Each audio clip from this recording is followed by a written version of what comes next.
Chaque fois que les combats gagnent une nouvelle région en Syrie, au-delà de ces montagnes, une nouvelle vague de réfugiés vient gonfler la population de la vallée de la Bekaa, au Liban. Rabia est l'un d'eux. Au départ, sa femme et ses 4 enfants l'ont accompagné ici. Mais sa cadette souffre d'une maladie chronique.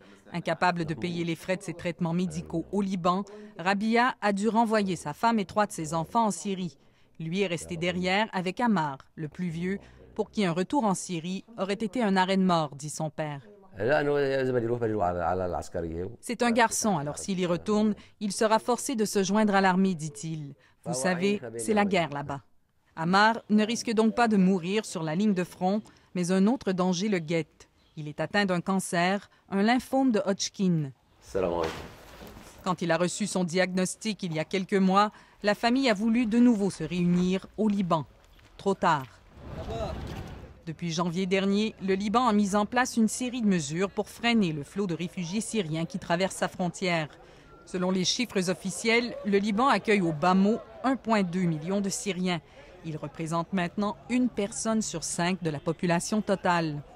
Les bureaux du Haut-Commissariat aux réfugiés de Beyrouth grouillent toujours d'activité, mais depuis le mois de mai dernier, le gouvernement du Liban interdit aux Nations unies d'enregistrer tout nouveau cas de réfugiés sur son territoire. Les Syriens qui se trouvent déjà au Liban se plaignent de règles administratives complexes et coûteuses.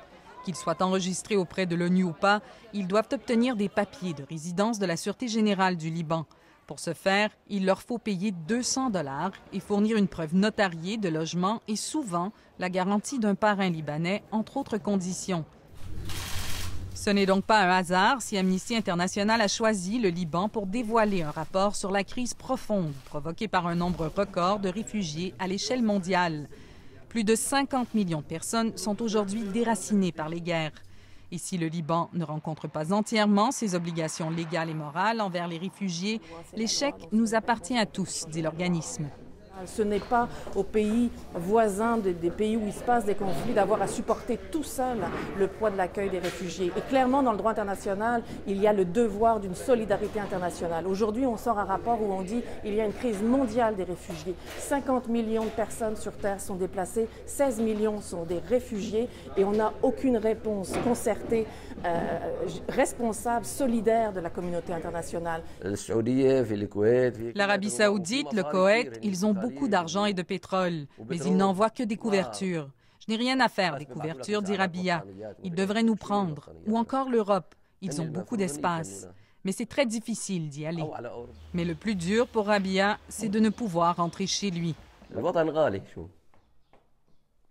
La Syrie, dit-il, c'est ce que nous avons de plus précieux. Mais pour le moment, il ne peut qu'en rêver. Ici Marie-Ève Bédard, Radio-Canada, Beyrouth.